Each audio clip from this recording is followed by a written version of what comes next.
Subscribe to our YouTube channel and press the bell icon to get the latest updates.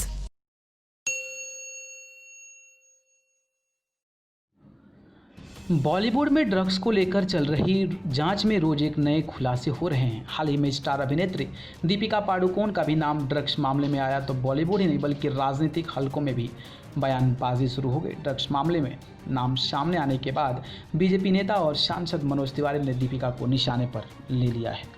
जी हाँ, मनोज तिवारी ने एक channel से बातचीत करते हुए कहा कि दीपिका ड्रग्स लेती है और उसका असर ये होता है कि वे देश विरोधी लोगों के साथ खड़ी हो जाती है। अब ये खोज करनी पड़ेगी कि क्या ड्रग्स लेने के बाद विचार भी देश विरोधी हो जाते हैं। मनोज तिवारी दीपिका के जेएनयू की घटना को लेकर निशाना साध रहे हैं। जेएनयू की छात्रों और सरकार के बीच भले विवाद के दौरान दीपिका पादुकोण छात्रों के समर्थन में जेएनयू में गई थी। उस समय दीपिका को भाजपा समर्थकों ने टुकड़े टुकड़े गैंग का समर्थक और देश विरोधी भी कहा था।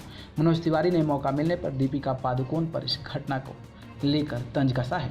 हालांकि पूर्व दिल्ली भाजपा अध्यक्ष ने शिरोमणि अकाली दल नेता मंजदीर सिंह सिरसा की तरह पूरे बॉलीवुड को निशाने पर नहीं लिया। सिरसा ने हाल ही में ट्वीट कर दीपिका पादुकोण, करण जौहर और मधु मंटेना को नशे का आदी बताया था।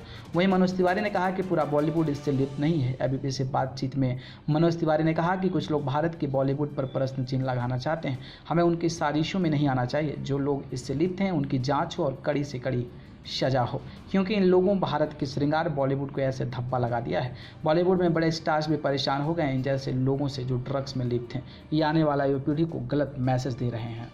मनोज तिवारी ने कहा कि ड्रग्स के कारण ये लोग खुद के साथ युवाओं को भी देश विरोधी गतिविधियों में शामिल करवा रहे हैं।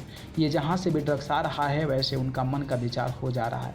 भाजपा नेता ने कहा कि इसके लिए जिम्मेदार लोगों को आगे आना चाहिए और जो लोग इसमें शामिल हैं उनके खिलाफ आवाज़ उठानी चाहिए। इनके कृत्यों के कारण इतनी बड़ी छवि वाले बॉलीवुड की बदनामी हो रही है। अगर बड़े स्टार्स इसके विरोधी में नहीं आएंगे तो बॉलीवुड का एक सा नुकसान उठाना पड़ेगा। न्यूज़ रूम से न्यूज़ लाइव के